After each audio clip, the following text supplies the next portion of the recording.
Thank you, Kuya Mark. Dito tayo sa penalty, Kuya Mark. By the way, dito tayo sa halimbawa. Oh, sige, halimbawa may muna. Mga halimbawa kasi dami nila alam. Ano ba ito? Plunder na ito? Bandarambong.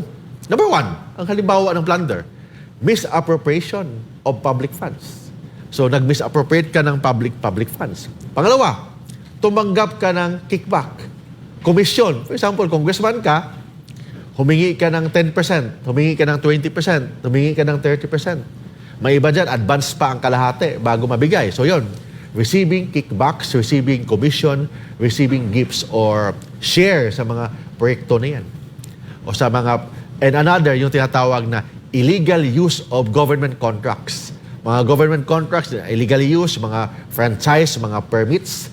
For example, congressman ka, kasi bawal ka magnegosyo, ginamit mo ang isang lisensya ng isang contractor para magnegosyo. Pero actually, ikaw talaga ang may-ari ng project na yan.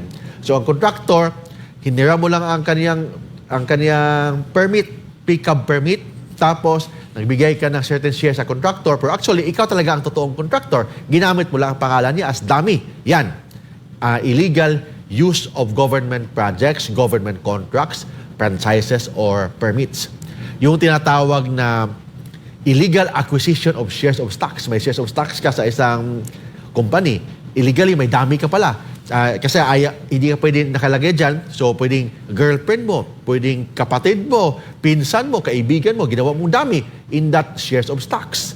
Or, yung tinatawag na taking undue advantage of your position.